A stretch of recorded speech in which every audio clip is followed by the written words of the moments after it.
அனைவருக்கும் வணக்கம். Transform techniques 5th unit Z டிரான்ஸ்ஃபார்மில் இன்னும் ஒரு யூனிவர்சிட்டி 5 மார்க் கொஸ்டின் இந்த காணொலியில் நம்ம பார்க்கலாம். ஸோ இந்த கொஸ்டின் தான் நம்ம பார்க்க போகிறோம். Prove that z of 1/n+1 equal to z into log of z by z minus 1. ஆக்சுவலாக இந்த கொஸ்டினில் ஒன்று தப்பாக கொடுத்துருக்காங்க. லெஃப்ட் ஹேண்ட் சைடில் தான் கேபிட்டல் இசட் வரணும், அது Z transformation. But right hand சைடில் ஸ்மால் இசட் வரணும். இதெல்லாம் ஸ்மால் இசட். இந்த ப்ரீவியஸ் கொஸ்டின்லேயே அப்படி தான் கொடுத்துருக்காங்க. இதெல்லாம் ஸ்மால் இசட் ஆக்சுவலாக. ஓகே, ஸோ இப்போ பண்ணலாமா?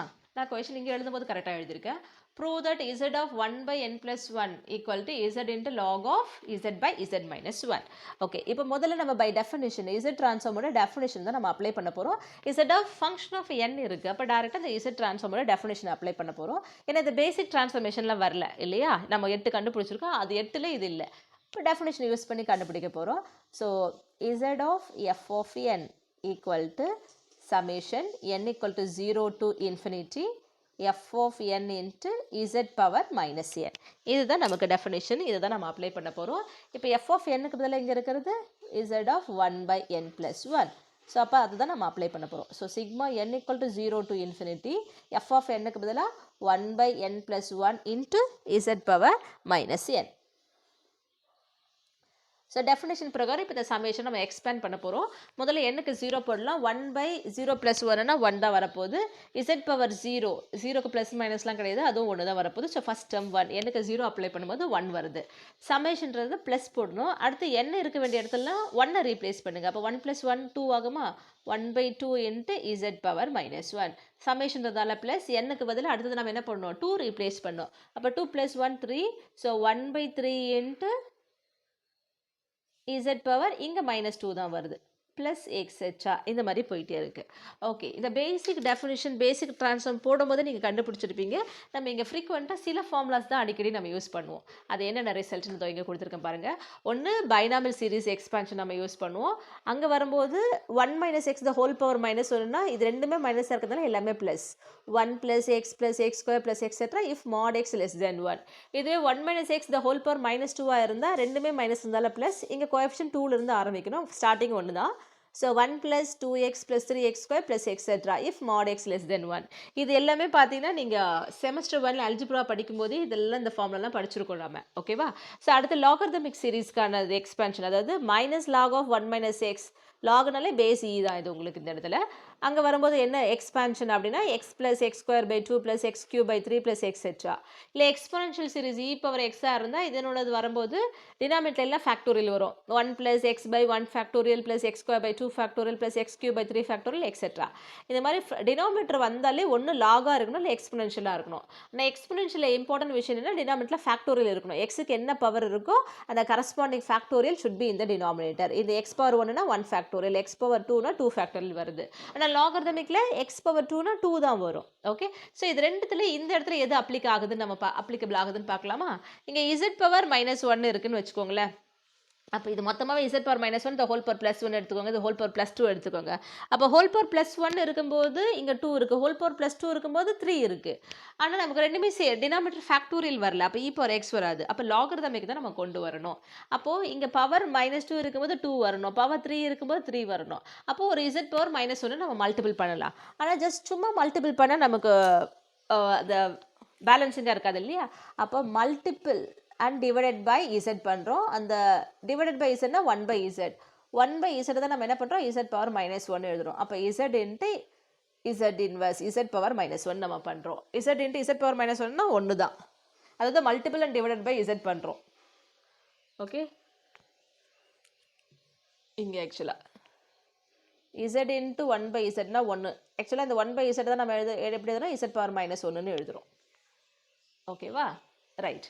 இன்ட்டு இங்கே உள்ளே இருக்கிறதுலாம் அப்படியே தான் எழுதுகிறேன். So 1 + 1/2 into z power -1 + 1/3 into z power -2 + etcetera. Okay, இப்போ வெளியே ஒரு z அப்படியே இருக்கட்டும். நமக்கு அந்த எதுக்காக நம்ம பண்ணோம்? இங்கே பவர் சேமாக வரணும் தான் பண்ணோம் இல்லையா? இப்போ z பவர் -1 மட்டும் உள்ளே கொண்டு போகலாம். வெளியே இருக்கிற z as it is அப்படியே இருக்கட்டும். இப்போ பண்ணும்போது 1 into z பவர் -1னா z power -1 plus 1/2 as it is அப்படியே இருக்கும். z power -1 into z power -1 இது z பவர் -2 ஆகும்.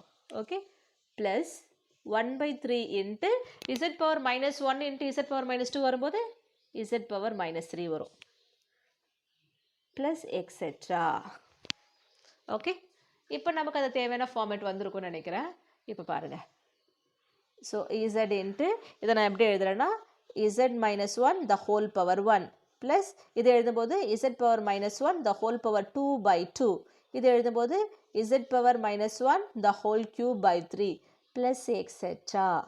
ஓகே, ஆக்சுவலாக இப்போ இது எந்த ஃபார்மேட்டில் இருக்குது நமக்கு X plus X square by 2 plus x cube by 3 plus etc. இந்த மாதிரி இருந்துச்சுன்னா minus log of 1 minus x. இங்கே வந்து base e if எப்போ கண்டிஷன்னா mod x வந்து less than 1.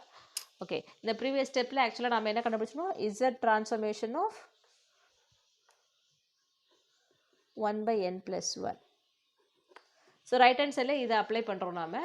ஸோ அகெயின் இது நமக்காக உங்களுக்கு தெரியுறதுக்காக எழுதியிருக்க ஃபார்முலா நீங்கள் சைடில் எழுதிக்கோங்க. இல்லை இது எழுதிட்டு எழுதுனா மறுபடியும் லெஃப்ட் ஹேண்ட் சைடு எழுதிட்டு கண்டினியூ பண்ணுங்கள். அப்போ z transformation of 1 by n plus 1 equal to வெளியே இசட் இருக்குது. இப்போ இந்த உள்ளே இருக்கிற இந்த டேர்முக்கு பதிலாக கம்பேர் பண்ணும்போது எக்ஸுக்கு பதிலாக here X equal to Z power minus 1. அப்போ இஃப் என்ன வரணும் நமக்கு இசட் பவர் மைனஸ் 1 தான் லெஸ் தேன் 1ன்றா அந்த கண்டிஷனோடு நம்ம இதை போடுறோன்னு அர்த்தம். ஓகே, அப்போ எழுதலாமா? வெளியே இருக்கிற இசட் அப்படியே இருக்கட்டும். ஸோ இதுக்கு பதிலாக minus log of 1 minus z power minus 1 to the base e. log எழுதும்போது base e வந்து அது understood, அதனால நான் எழுதலை. if என்ன கண்டிஷனிங்க நமக்கு z power minus 1 less than 1. ஓகேவா? இப்போ இங்கே என்ன பண்ண போகிறோன்னா z into plus into minus minus நம்ம வெளியே எடுத்து எழுதிருக்கலாம். ஓகே, நான் போட்டுட்டு அடுத்த ஸ்டெப்பில் நான் எழுதுகிறேன். So minus log of 1 minus z power minus 1 நம்ம 1 by zன்னு எழுதலாம். ஓகே, இஃப் இங்கேயும் அதே போல் எழுதுகிற 1 by z வந்து லெஸ் தென் 1. ஓகேவா? ஸோ இந்த ப்ளஸ் இன்ட்டு மைனஸ் மைனஸை வெளியே எடுத்துடுறேன். So z into log of இங்கே எல்சிஎம் எடுக்கிறேன். எல்சிஎம் எடுத்த என்ன இருக்கு z minus 1 by z. Okay, if இங்கே மாடுலஸ் ஆஃப் 1 by z இருக்கு இல்லையா, இதை மட்டும் இந்த இன்இக்வாலிட்டி ரெசிப்ரோக்கல் பண்ணுங்கள். இதை ரெசிப்ரோக்கல் பண்ணால் மாறு இசட்னு வந்துடும். 1 ரெசிப்ரோக்கல் பண்ணால் 1 தான். அப்போ ரெசிப்ரோக்கல் பண்ணும்போது லெஸ் தென் கிரேட்டர் தென்னாக மாறும். அப்போ if mod z greater than 1.